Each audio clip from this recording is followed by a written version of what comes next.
The Los Angeles Rams snuck out a win over the Las Vegas Raiders on Sunday to improve to 2-4, and I think there is still a great chance that they turn the season around and make the playoffs. I'm proud of the group to be able to get the result that we wanted, and we've got an unbelievable challenge coming in here on Thursday night. How's it going today? My name is Jesse McNamber, and welcome to Point of View. Before we get into it today, I just want to say we always appreciate your feedback and look forward to reading your comments like the one we've got here. Also, be sure to stay tuned to the end of this episode to see if you can guess today's trivia question down below. To today's topic, can the Rams bounce back from their tough start to the season and make a postseason push? Starting the season 2-4 is not what you hope for through the first month and a half, but they're far from being out of the race. Just last season, the Rams started 3-6 and ended up making the postseason. On paper, the Rams are in a better situation than last year and had a ton of time to get themselves out of the hole they've dug. And they've got off to a great start to the turnaround in their first game out of the bye week against the Raiders. It was far from a perfect performance, but that's exactly the type of game you absolutely need to win to keep morale and hopes high. And it's contributions from guys like Cam Curl and Kobe Durant that made it happen despite all the issues on both sides of the ball. Those two aren't the biggest names, but they're the type of guys you need to step up when things aren't going your way and you're looking for some sort of boost to get things back on track. And after the game, Matt Stafford was asked about last season's turnaround and if he can draw any comparisons to their first game out of the bye week against Seattle. Here's what he had to say. Well, I mean, we're in no position to be, choosy when it comes to wins right now, so we'll take them any way we can get them.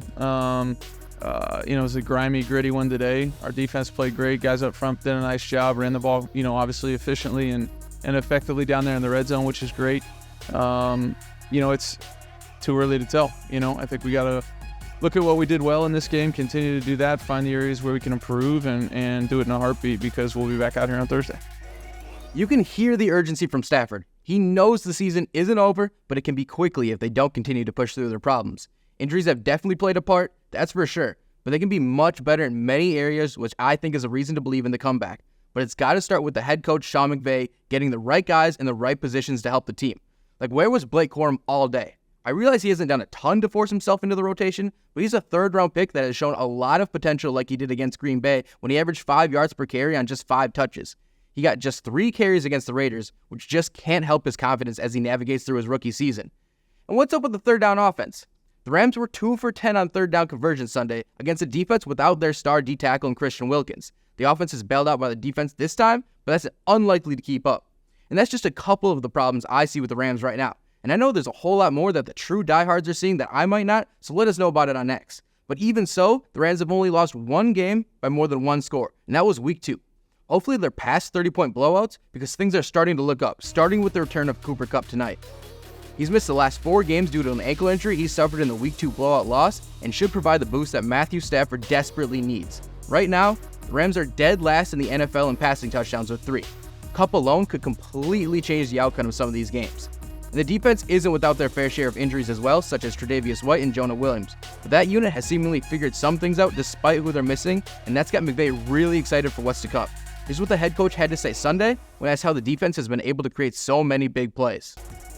I think it started against Green Bay. There was a couple plays that they made, but I thought it started against Green Bay. I think we're starting to find our identity, putting guys in the right spots, being able to take advantage of their skill sets.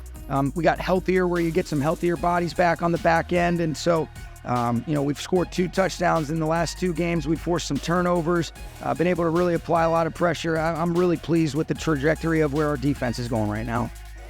He's right about the trajectory, that's for sure. The defense has come up huge with some scoring plays lately, which has given time for the offense to figure things out. Now, I'm not here saying they're going to turn into world beaters once they get a little more healthy, but we are well aware of what Matt Stafford and the rest of that offense is capable of when things are going well. They just have to continue to work out the kinks, and that starts tonight with a really tough test as they host the Minnesota Vikings. They can lose this game and still have hope, but they have to show signs of improvement or their postseason dreams are lost. And I mentioned part of the improvement being the use of Blake Corum because I truly think he and Kyron Williams can create the most dangerous backfield duo in the league. For more on that, check out this past episode of Point of View. And the moment you've been waiting for, here's the answer to today's trivia question. We appreciate you tuning in. We will see you in the next one.